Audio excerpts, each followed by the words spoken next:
secretos de la humanidad.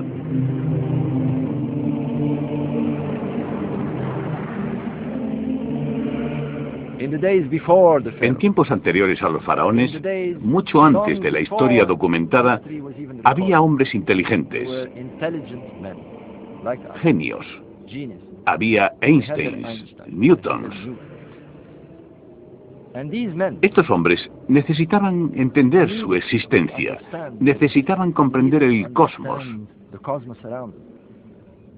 Pero en lugar de contar con una tecnología y una ciencia para hacerlo, utilizaban su genio y su inteligencia para buscar en su interior. Empleaban otro aspecto del pensamiento que nosotros hemos olvidado hace mucho tiempo, la búsqueda interior, intuitiva y espiritual.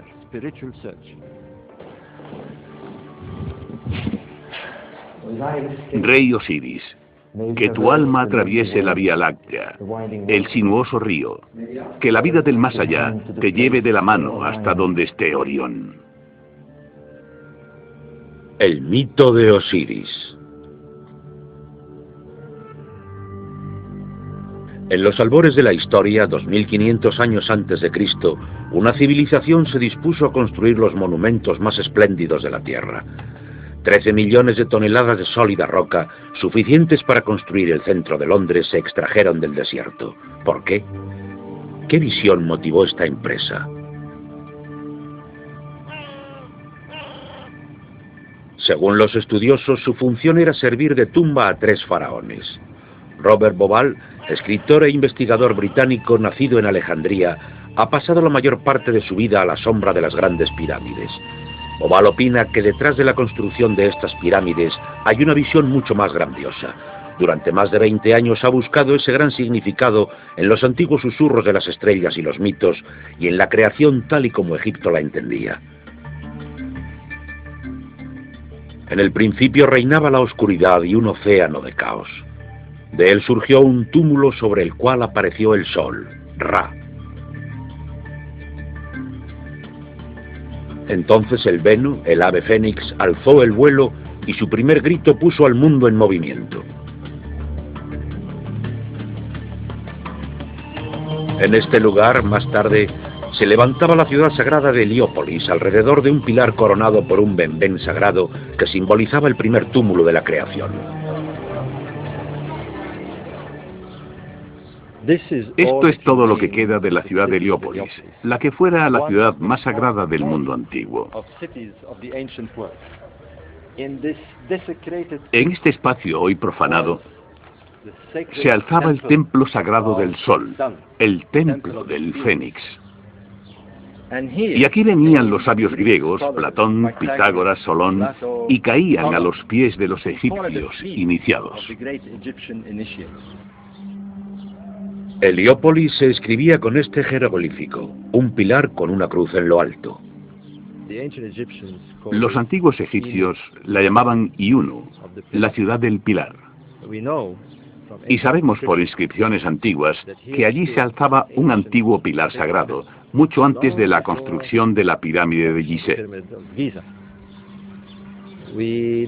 También sabemos que en lo alto de este pilar probablemente hubiera una reliquia muy sagrada llamada benben. El benben tenía forma de cono o de pirámide. Era el equivalente de la cruz para el antiguo Egipto. Era el símbolo más sagrado de todos. Este símbolo se encuentra ahora en el Museo de El Cairo, una pulida cúspide de una pirámide. Los sumos sacerdotes de Heliópolis eran segundos en importancia después de los faraones. Tenían fama de buenos arquitectos, magos, curanderos y astrónomos. Se conoce el nombre de uno de ellos, Imhotep, más tarde venerado por los griegos como Esculapio, el padre de la medicina. Pero también fue un gran conocedor de las estrellas y el arquitecto que construyó la primera pirámide. ¿Tuvo algún papel el conocimiento de las estrellas en la construcción de las pirámides? Los estudiosos afirman que los antiguos egipcios no tenían un conocimiento muy elevado de astronomía. Pero aquí hay pruebas de su fascinación por el firmamento y el detallado conocimiento que tenían de él. Fíjense en las constelaciones del zodiaco: Leo, Tauro, Piscis, y aquí está la constelación de Orión y la estrella Sirio. Muchas civilizaciones conceden una importancia especial a la constelación de Orión. Delante de los cuernos de Tauro encontramos al gran cazador con su cinturón de 3 estrellas. Para los egipcios era Osiris, el dios de la otra vida, y estaba vinculado muy estrechamente a las grandes pirámides. Bobal averiguaría hasta qué punto. Todo esto da fe de un gran plan único, un plan maestro. Y sin embargo, hay algo muy desconcertante en este plan. Tenemos 3 pirámides. 2 son casi del mismo tamaño y están alineadas en diagonal. Y aquí está lo curioso. La tercera es mucho más pequeña y está ligeramente a la izquierda de esa diagonal. ¿Por qué? ¿Qué trataban de hacer los constructores de las pirámides? El problema me había estado preocupando durante años. Y una noche como esta, sentado en el desierto con un amigo mío, este me estaba diciendo que la estrella Sirio iba a aparecer y apuntó al cielo y señaló al cinturón de Orión. Y me dijo, ¿te has fijado que las 3 estrellas están en fila, pero que la primera, la más pequeña, está ligeramente desviada hacia la izquierda? Y de repente caí en ello.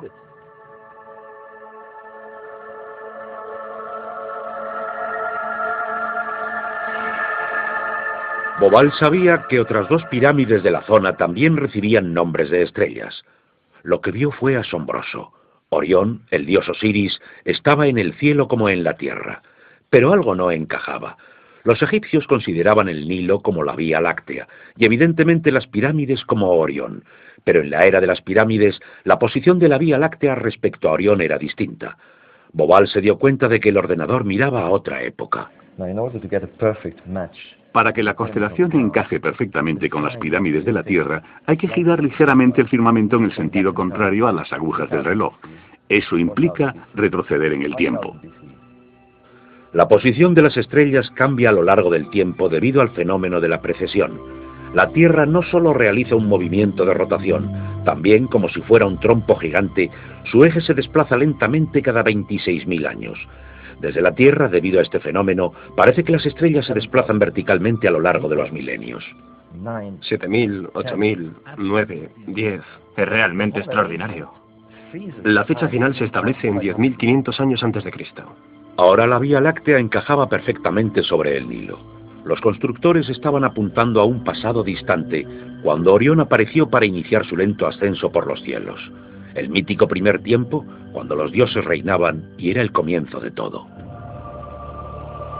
Y otro enigma. En la Gran Pirámide existen unos extraños y estrechos túneles que, según los científicos, pudieran ser conductos de ventilación. Es imposible que fueran conductos de ventilación. El diseño es demasiado complicado. Suben por toda la pendiente hasta arriba. Tiene que haber un propósito más elevado. Los astrónomos habían averiguado que estos conductos apuntaban hacia la Osa Menor y el Alfa Draconis, la estrella polar de la antigüedad. Está claro que no se tomaron tantas molestias porque sí. Para los antiguos egipcios, Orión era Osiris, el dios de la resurrección. Bien, esto es una reconstrucción del cielo hacia el 2500 a.C. Veamos qué pasa con el cinturón de Orión cuando cruza la línea norte-sur. El conducto de la cámara del faraón apuntaba hacia Orión, el dios Osiris. A la izquierda de Orión está la estrella Sirio. Para los antiguos egipcios era la diosa Isis, la esposa de Osiris. Esto para mí fue un descubrimiento asombroso. Bobal descubrió que el último conducto apuntaba a Sirio, la estrella de la diosa Isis. Los egipcios habían construido caminos para Isis y Osiris, sus dioses del más allá y de la resurrección, los dioses desde sus comienzos.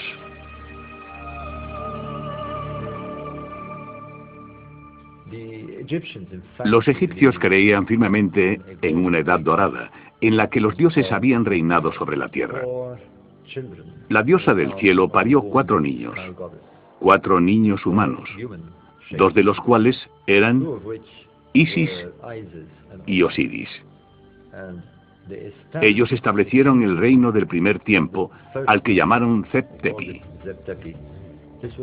Esta era una época dorada. Los dioses reinaban en la tierra y aportaban conocimiento y civilización. El equilibrio entre el cosmos y la Tierra era perfecto, y la felicidad reinaba en el mundo.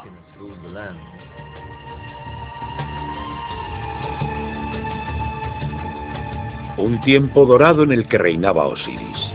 Pero Set, su hermano, tuvo celos, le traicionó y le mató. El mundo cayó presa del caos cuando Set cortó el cuerpo de Osiris en 14 pedazos y los escondió por toda la tierra. La sangre y la oscuridad cubrieron Egipto.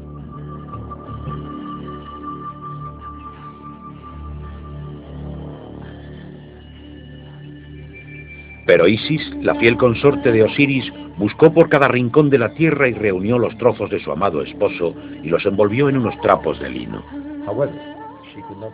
Sin embargo, no pudo encontrar el falo.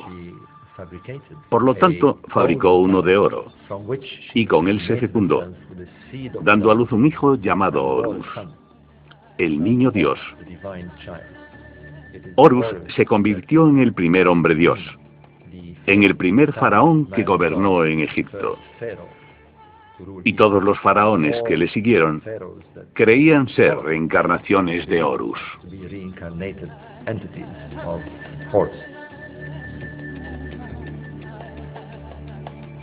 Horus, el dios con cabeza de halcón, vengó a su padre, venció al mal y mató a Set.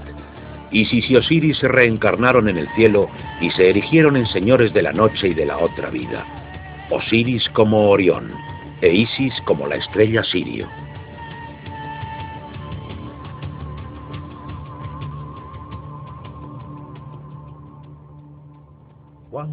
No se puede exagerar la importancia de la estrella Sirio. Sirio era Isis, la fuerza que da la vida a Egipto. La estrella sigue un ciclo muy concreto. No solo es la estrella más brillante de todo el hemisferio norte, sino de todo el firmamento. Pero los egipcios no la veneraban porque fuera hermosa y brillante, sino porque desaparecía. Orión y Sirio desaparecían durante un periodo de 70 días. Y esto es interesante porque también es el tiempo que dura el embalsamiento. Se tardaba 70 días en realizar el ritual, y por tanto está claro que lo asociaban a la desaparición de la estrella durante 70 días. Durante 70 días esperaban, guardando luto, expectantes y temerosos de que la estrella no volviera a aparecer y Egipto no volviera a renacer. Pero entonces, en un día mágico del solsticio de verano, 70 días después, la estrella aparecía de pronto en el horizonte de oriente esta vez, al amanecer, justo unos minutos antes de que saliera el sol. Y en este destello, esta chispa de vida, esta reaparición de la estrella, era el momento más importante del culto egipcio. En ese mismo momento el río Nilo había crecido con las lluvias del monzón de un sur distante y desconocido. Sus inundaciones revivían a una tierra sedienta. Para Egipto, esto era el renacer anual, tan crucial que señalaba el comienzo del año nuevo. La milagrosa conjunción de la salida del sol en el solsticio de verano, la reaparición de Sirio al alba después de su larga ausencia y las inundaciones del Nilo era para los egipcios la gran visión de la resurrección. Se imaginaban al dios Osiris mirando desde el cielo a su obra, Egipto, mirando la aparición de la estrella. Esa creación que ve no es solo la aparición de la estrella, sino el renacimiento de Egipto. Y este destello de vida, los egipcios lo transferían al alumbramiento de Horus, el niño divino que representa a Egipto.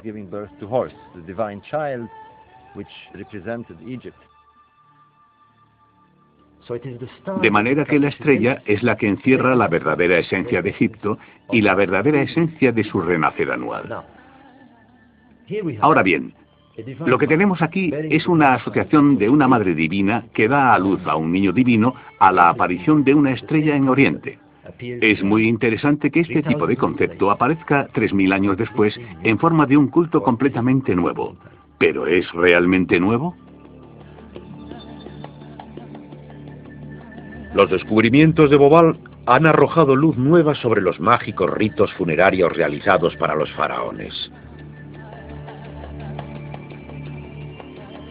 Después de 70 días llevaban a la momia hacia el oeste, hacia la necrópolis de Gizeh, cruzando el Nilo como si cruzaran la Vía Láctea hasta el cinturón de Orión, donde se alzan las pirámides como puertas que llevan hacia Isis y Osiris, los dioses de la vida y la muerte.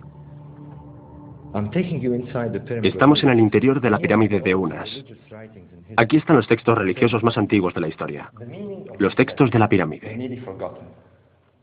Durante siglos se ignoró el significado de estos textos porque los egiptólogos veían la religión de Egipto principalmente como un culto del sol. Pero esta no es una religión del día y de los vivos, sino una religión de la noche y de los muertos. Estos textos nos repiten constantemente que el rey se convierte en una estrella en el reino de Osiris, en la constelación de Orión. Uno de estos textos dice: que tu alma atraviese el sinuoso río, la Vía Láctea, y vaya al lugar donde está Orión.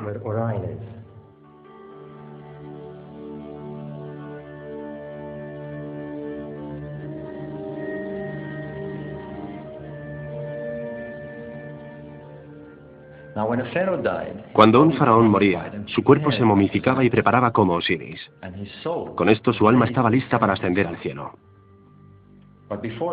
Pero antes de que esto pudiera suceder, el difunto rey tenía que asegurarse de que su poder divino pasara a su hijo, Horus el viviente. Esto sucedió durante una ceremonia muy dramática llamada la apertura de la boca, durante la cual se abría la boca de la momia con unos utensilios ceremoniales y se la hacía revivir.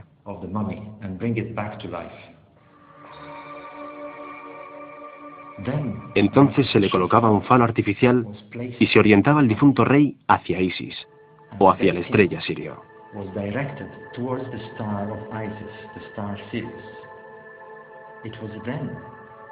Era entonces cuando se producía la fecundación del vientre de la diosa.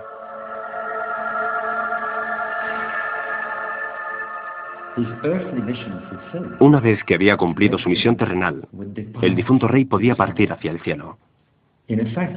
Lo que tenemos aquí es una recreación del mito de la resurrección de Osiris explicado en términos estelares.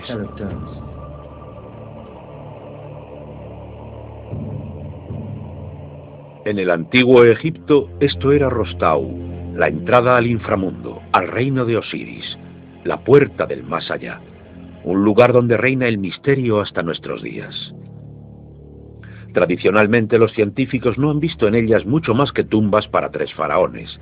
En la actualidad son cada vez más numerosos los que piensan que esto era algo más. Al final de este conducto, el arqueólogo más reputado de Egipto excava pasillos y cuevas que dan aún más veracidad al mito de Osiris.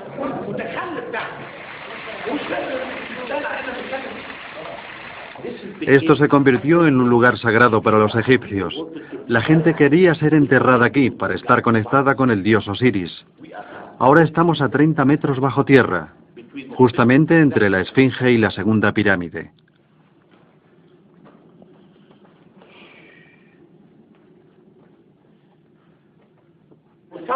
Hemos encontrado restos de 4 pilares como este de aquí. En medio hay agua y debajo del agua hay un sarcófago. El sarcófago tenía esta tapa. Cuando miré al interior del sarcófago no encontré nada. ¿Pero por qué? Porque no está enterrado aquí. Es simbólico. Está su espíritu. Su espíritu está aquí.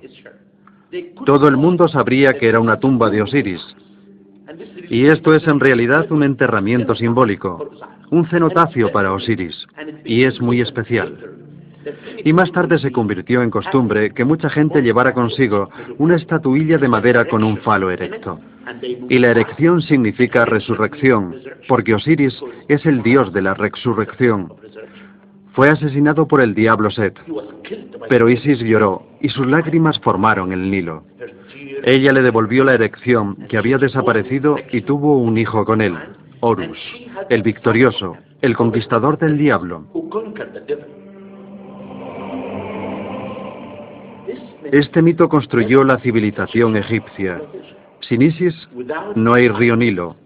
El río Nilo fertilizaba la tierra. Sin el río Nilo no existe Egipto. Y también la historia nos cuenta que siempre hay que vencer al diablo.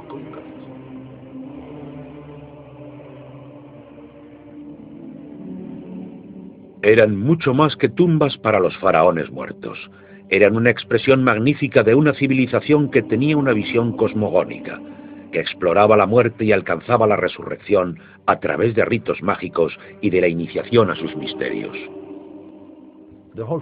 La base del culto egipcio, la idea principal de su culto iniciático, místico, es aprender a realizar esta transfiguración y viaje hacia la otra vida y convertirse en parte del reino del más allá de Osiris. Osiris era la constelación de Orión. Ellos la llamaban Sahu. Y lo curioso es que Sahu significa convertirse en un ser espiritual, en un ser astral. Es el nombre que recibían las momias. Nosotros somos los que las hemos llamado momias, pero en el antiguo Egipto decían convertirse en Sahu. Convertirse en un Sahu es convertirse en una momia, pero también es convertirse en un ser espiritualizado, en Orión. De igual manera decimos unirse a Cristo o convertirse en un ser como Cristo en la otra vida. ¿Son las pirámides de Gizeh un intento de llegar al más allá? Los nuevos descubrimientos apuntan en este sentido. En realidad era un modelo en tierra de la región del cielo por donde se esperaba que viajara el alma. De forma que eran lugares de iniciación, lugares para preparar a los hombres para el misterio que hay más allá de la muerte.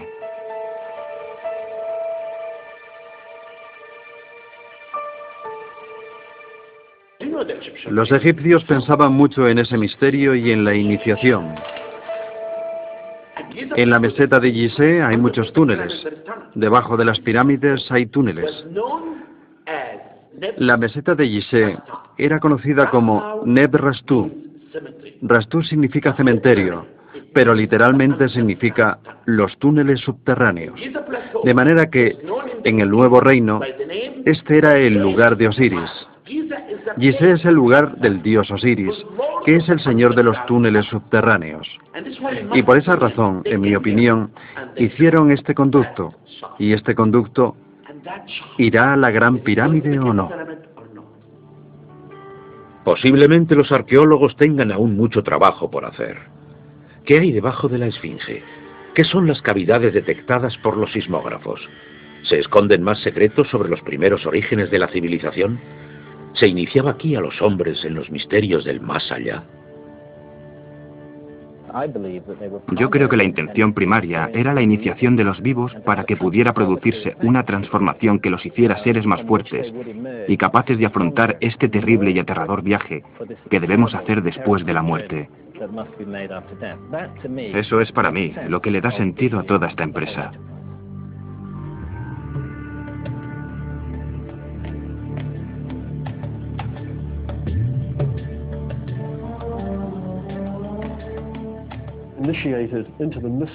Una vez iniciados en los misterios del silencio y la quietud, lo único prohibido era hablar de ello.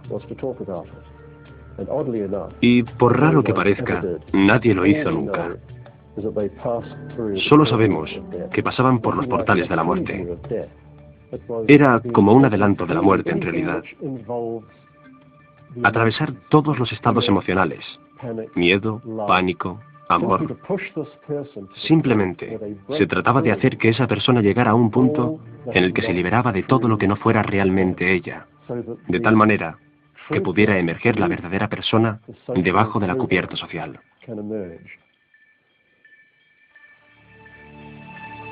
Un lugar donde los hombres se hallaban ante el Dios.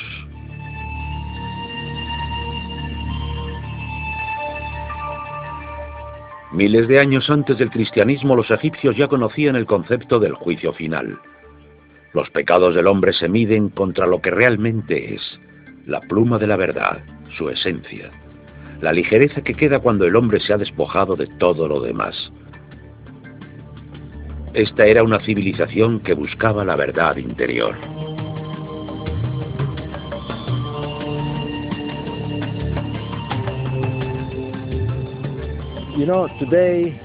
La cosmovisión que nos han dado los científicos nos dice que la verdad está ahí fuera, y ahí es donde tenemos que buscarla. Pero para los antiguos egipcios, la verdad está aquí dentro, y la búsqueda era una búsqueda interior. Creían que en el interior de cada individuo está la llama de lo divino, y para poder aprender interiormente a expandir esa chispa, a llevarla a su máximo potencial, había que hablar con ella, internamente, en una lengua que los egipcios llamaban la lengua de lo divino, la lengua de los dioses.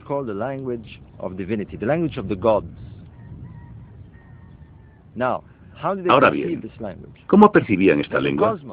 Bueno, siendo parte del cosmos, debían comunicarse con él. Se comunicaban por los sentidos, recibiendo los mensajes del viento, las estrellas, la luna, la fertilidad de la tierra, el nacimiento de sus hijos. Este es el lenguaje de la naturaleza, del cosmos. Pero empezaron a entender que podían convertir o codificar este lenguaje en un lenguaje sagrado de símbolos.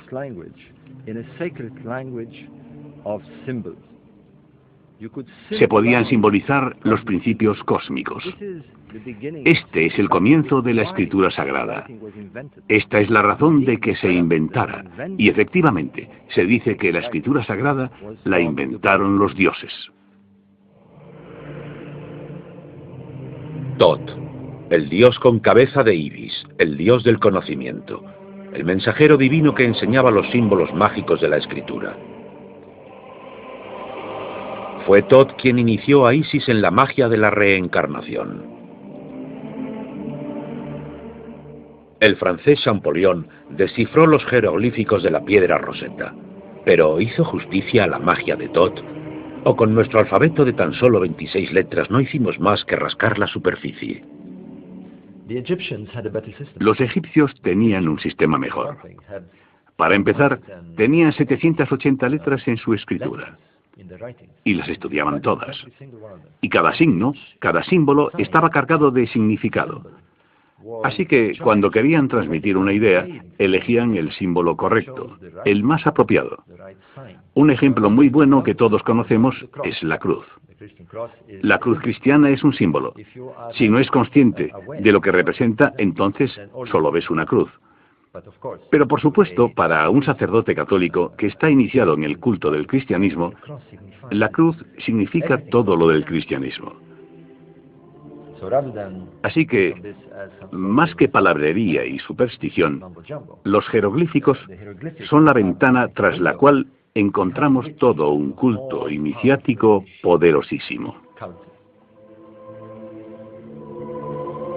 De la misma manera que este símbolo, con el cual un católico iniciado estará muy familiarizado, no le dirá nada a un antiguo egipcio. El misterio de la Eucaristía. Bobal cree que los egipcios hablaban en símbolos y que su magia sigue teniendo un gran atractivo para nosotros, aunque no podamos comprenderla. En los siglos que siguieron a la era de las pirámides, 2500 años antes de Cristo, los conceptos religiosos empezaron a nublarse con la aparición de diferentes dioses en diferentes épocas. Pero el mito de Osiris soportó el paso del tiempo, aunque su nombre acabara cambiando el de Serapis. Encontramos templos de Serapis e Isis hasta en Inglaterra, Alemania y Francia. A partir del siglo I después de Cristo, el culto se extendió por todo el Imperio Romano, compitiendo en supremacía con el incipiente cristianismo. E incluso llegó a influir en este.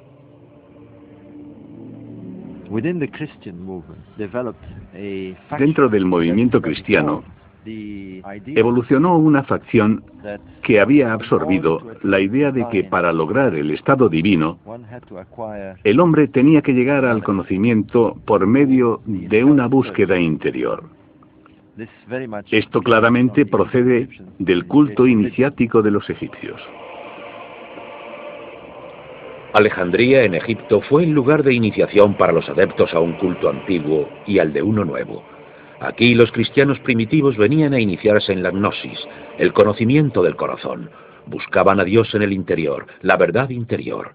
Para ellos Jesús era un guía que les conduciría a la llama divina que había dentro de cada uno. Para eso no necesitaban iglesias ni jerarquías.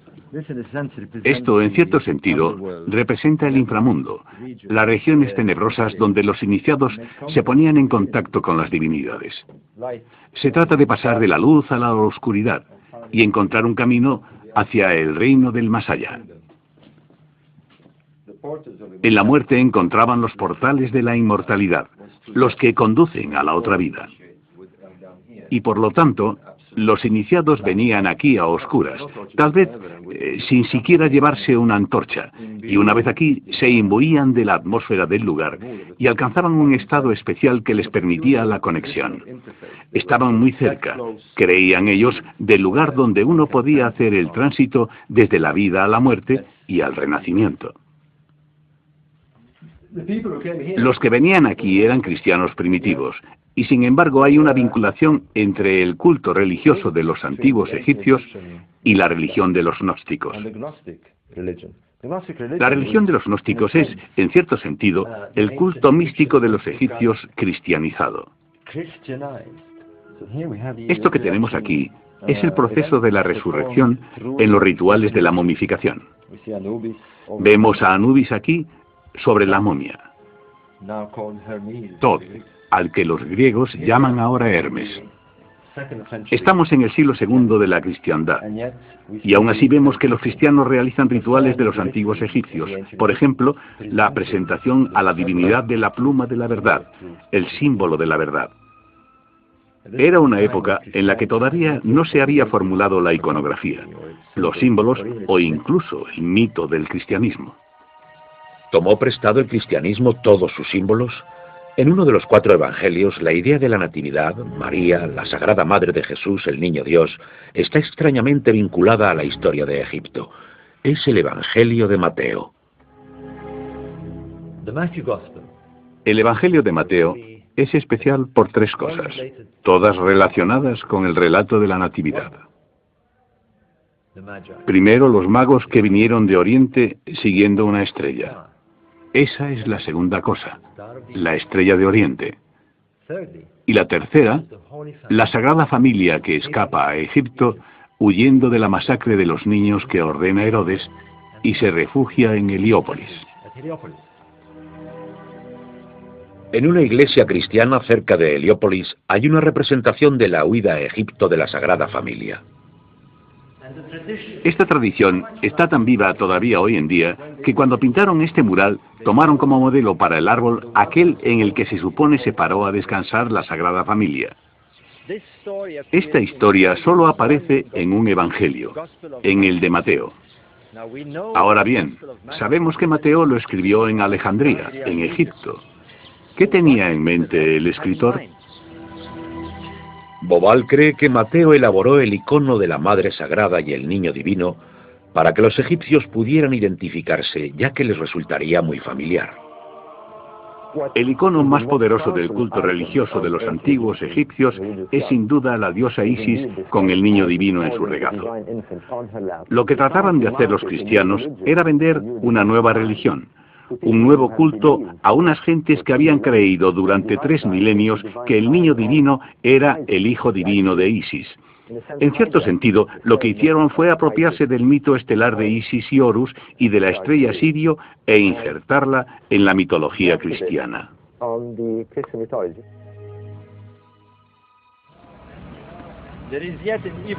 Pero los que construyeron el mito cristiano tuvieron otra manera aún más efectiva de inyectar el mito de Isis en su nueva religión. Utilizaron una estrella, la estrella de Oriente, la estrella de Belén. ¿Pudo ser esta estrella la antigua estrella del nacimiento divino? Después de 3000 años, debido al fenómeno de precisión, el período de aparición y desaparición de Sirio habría cambiado. En la época del nacimiento de Jesús, esa estrella aparecería aproximadamente durante el solsticio de invierno, no en el solsticio de verano como en la época del Antiguo Egipto, sino más o menos el 25 de diciembre para ser más exactos, justo al anochecer. Sabemos que los judíos y los cristianos celebraban el cambio del día al anochecer, no al amanecer como los antiguos egipcios, sino al ponerse el sol. Y aquí está lo interesante. el 25 de diciembre, verían aparecer la constelación de Orión y justo después de la puesta del sol, la estrella Sirio se alzaría en el horizonte.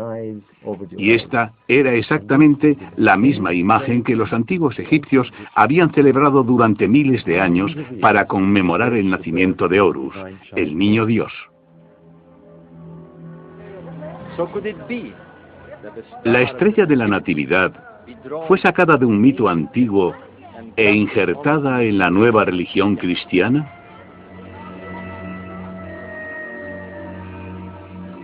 ¿Es posible también que el origen de los magos de Oriente se encuentre en un mito de los antiguos egipcios? La aparición de la constelación de Orión, con las 3 brillantes estrellas de su cinturón, se interpretaría como un heraldo del nacimiento de Sirio. Ahora bien, solamente Mateo menciona a los 3 magos en su Evangelio. ¿Podría esto explicar por qué las 3 estrellas del cinturón de Orión eran identificadas con los 3 magos? Está claro que al estudiar el mito y el relato juntos, se ve que los que lo escribieron identificaban a Isis como la madre de Jesús. Más tarde, ella desarrolló su propia identidad como María, y su parte de Isis desapareció. Pero está claro que originariamente fue Isis. Estas imágenes míticas están vivas, evolucionan y cambian. Y por eso, nada es estático y no se puede decir. Así son las cosas ahora y para siempre. Los primeros siglos del cristianismo estuvieron dominados por los debates teológicos. Una iglesia ortodoxa con una jerarquía de sacerdotes y obispos cada vez mayor se enfrenta a los gnósticos, que buscan a Dios en el interior de sí mismos. Los fundamentos de la fe se ponen en tela de juicio. La naturaleza de Cristo como Hijo de Dios es objeto de furiosos debates. Ser gnóstico significaba estar en contra de la iglesia ortodoxa, porque no reconocían a la iglesia establecida, no necesitaban de la institución, se comunicaban directamente con Dios, no necesitaban intérpretes. Esta fe individual despierta cada vez más interés en la actualidad. El principio básico gira en torno a nuestra relación con la divinidad, que es personal, sin sacerdotes, sin jerarquías, sin burocracias, sin jefes espirituales. Eso es peligroso. Peligroso para las estructuras del poder, peligroso y aniquilador. Nicea, en 325 después de Cristo. Constantino, el primer emperador romano en abrazar el cristianismo, ha reunido a sus obispos.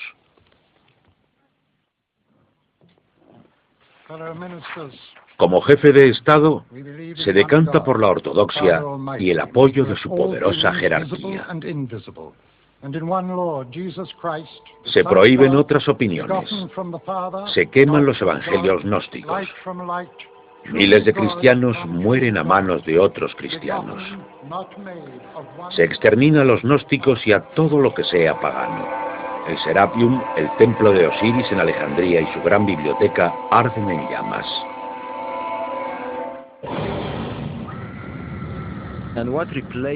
Y se reemplazó el sistema de conocimiento y gnosis por la fe ciega, lo cual llevó finalmente a la creación de una institución rígida que imponía sus doctrinas y su dogma a la población.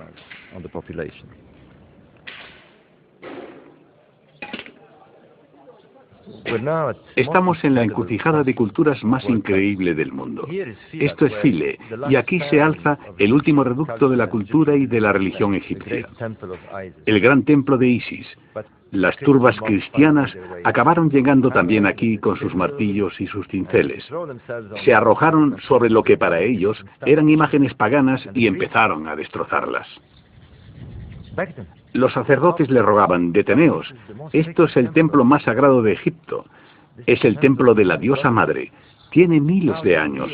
Vuestra diosa madre, Vosotros tenéis una diosa madre, tenéis la vuestra propia.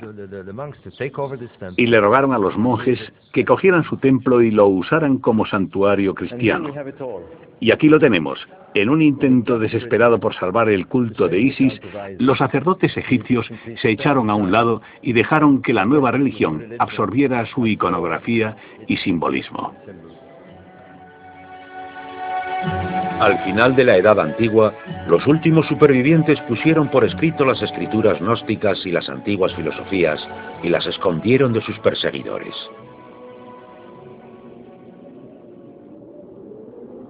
Los textos de la religión gnóstica han aparecido recientemente.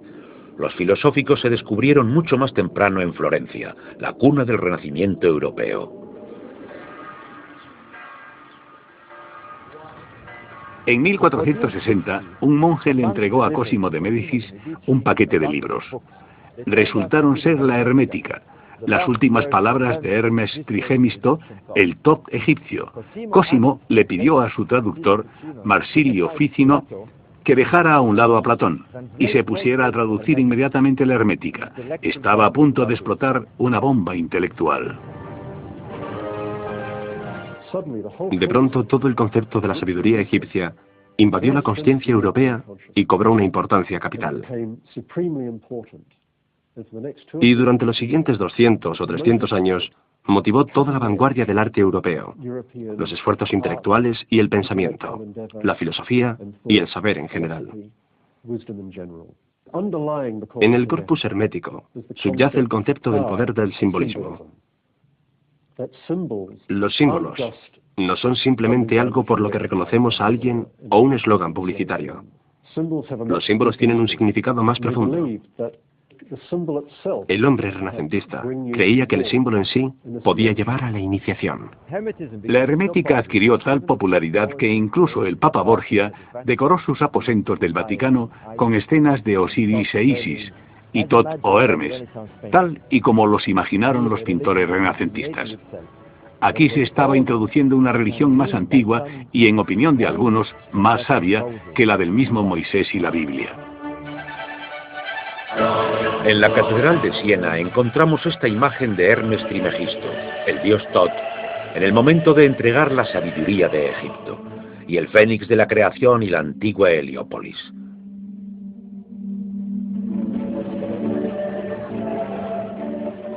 Los papas salpicaron Roma con símbolos de la antigüedad y obeliscos procedentes de Egipto.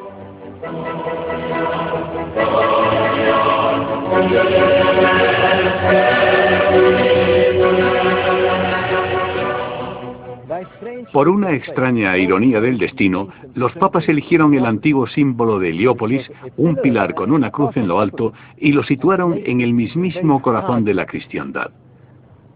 Y qué ironía que todo el que viene aquí también viene a admirar este símbolo del pagano Egipto. Eruditos como el jesuita Atanasio Kircher empiezan a estudiar los enigmas egipcios, pero la Iglesia intuye el peligro. El hermeticismo propone caminos nuevos e individuales que se apartan de los intereses de la Iglesia. Se prohíben las ideas y se queman los libros. En 1600 se silencia duramente al hermeticismo cuando su principal seguidor, Giordano Bruno, es llevado ante las cortes eclesiásticas y, a pesar de la tortura, se niega a renunciar a sus ideas. La Iglesia solo tenía un modo de parar esto, y así sucedió lo impensable. Una mañana triste de septiembre, Giordano Bruno fue arrastrado hasta este lugar, amordazado y quemado vivo. Hasta el último momento, trató de desviar la vista de la cruz que un sacerdote de la Inquisición blandía en su cara. Abrazando el hermeticismo, descendió en picado a las profundidades del inframundo.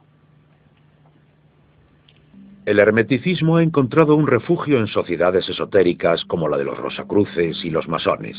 La Gran Logia de Londres, el cuartel general de los francmasones, resuena con símbolos antiguos. Iniciación en secretos, ritos y símbolos. A cualquier masón que le insinúe que existe una conexión entre su doctrina y el antiguo Egipto, probablemente se reirá con desdén. Los escritores Bob Lomas y Chris Knight probablemente habrían hecho lo mismo si no les hubiera invadido la curiosidad. Hace 10 años nos habríamos reído de cualquiera que hubiera dicho lo que ahora estamos diciendo nosotros. No es una línea recta de sucesos, pero hay una línea que conecta con Egipto que se fusiona, separa y vuelve a fusionarse. La pirámide con el ojo que todo lo ve, la estrella brillante. ¿Penetraron los símbolos sagrados de los egipcios en los misterios masónicos? En sus libros, Lomas y Knight investigan la influencia de la francmasonería en los símbolos e instituciones de los Estados Unidos. Los fundadores de los Estados Unidos, George Washington, Franklin y otros, eran masones. Asistieron a la construcción de la Casa Blanca con toda la regalía masónica. Y la Constitución de los Estados Unidos es una extensión de los principios de la francmasonería, la democracia, la defensa y fomento de la ciencia. Es un experimento masónico que a su vez lo es de un experimento del antiguo Egipto, el principio de hacer el bien por el bien mismo y fuera de la religión. Y eso es lo que la francmasonería actual es hoy. Delante del templo masónico de George Washington se alza otro símbolo familiar. Aquí, George Washington y otros padres fundadores reciben el honor de llevar el delantal de los masones. El dólar, el símbolo del poder de Estados Unidos, muestra la cara desconocida del sello estadounidense, la pirámide con el ojo que todo lo ve y la promesa de un nuevo orden. Es interesante, por ejemplo, que cuando el presidente jura el cargo, haga un símbolo masónico, que no puedo enseñar porque contravendría mis votos de masón. No explica lo que es, pero hace un gesto, y ese símbolo es el de la fidelidad masónica. Este hombre no hacía este gesto para calentarse los dedos. Napoleón apareció en la escena del mundo como el conquistador de Egipto.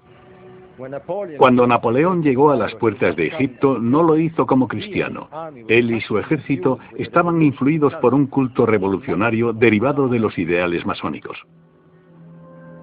Los generales de Napoleón eran casi todos francmasones, y el mismo estadista fue iniciado durante una noche que pasó solo en la Gran Pirámide.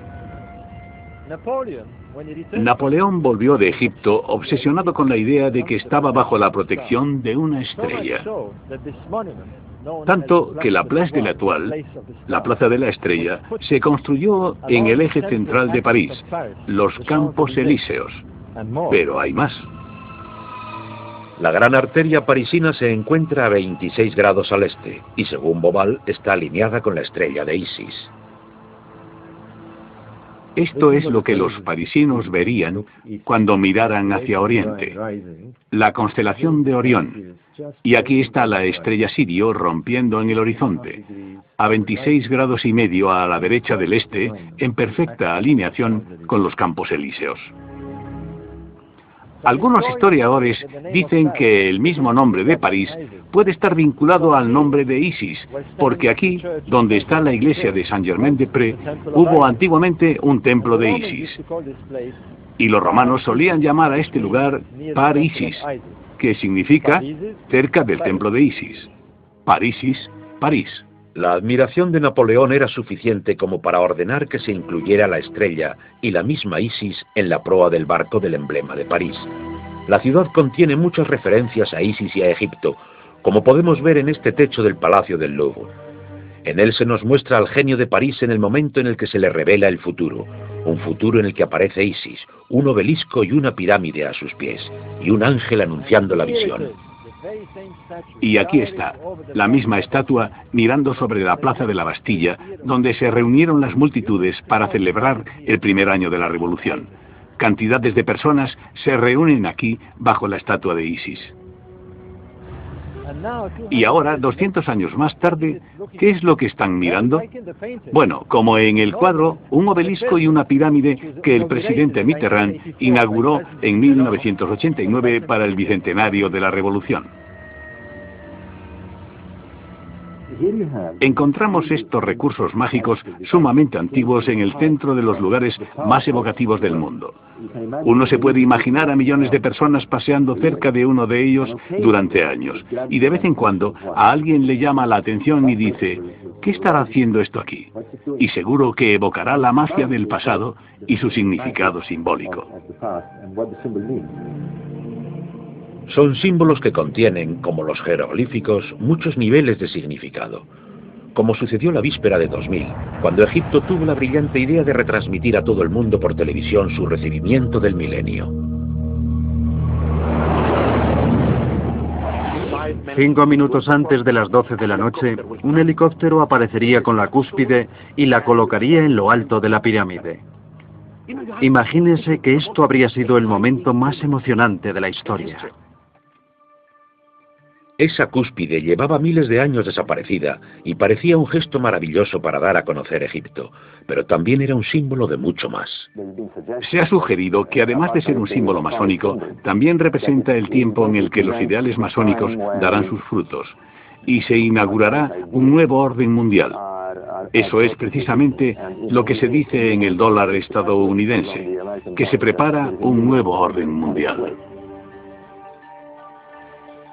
O como predijo un famoso profeta del ocultismo, Edgar Cayce, la llegada de un nuevo Mesías o tal vez de un nuevo Horus. Ya que por primera vez en miles de años, Sirio, la estrella que anunciaba el nacimiento de Isis, aparecería justamente encima de la pirámide en el momento del cambio del año. El antiguo Egipto representaba a Isis con dos símbolos, una estrella sobre un triángulo. En el momento de situar la cúspide encima de la pirámide, en el momento de la entrada del nuevo milenio, los cielos sobre Gizeh clamarían Isis, Isis. Bueno, los símbolos tienen una forma muy curiosa de transformar las ideas, y por eso me gusta verlos, solo por puro placer. Para mí son una especie de magia antigua, algo que no entendemos, algo que está ahí para jugar con nosotros, para recordarnos que no todo es racional y que vivimos en un mundo mágico que no hemos entendido del todo. Al final, Egipto no retransmitió su celebración del nuevo milenio. La prensa fundamentalista condenó duramente la idea, tachándola de complot capitalista y golpe maestro de la francmasonería. La fiesta se realizó sin la colocación de la cúspide. A pesar de todo, ¿por qué siguen siendo tan evocadores todos estos símbolos? Egipto es importante no solo porque sea el único lugar del mundo donde suceden cosas profundas, pero digamos que el decorado de Egipto nos impresiona y nos recuerda que la humanidad hizo cosas fantásticas en el pasado y tuvo experiencias místicas y espirituales que eran importantes para su supervivencia. Y queremos volver a conectar con esas experiencias y me parece que ese hambre existe hoy por todas partes.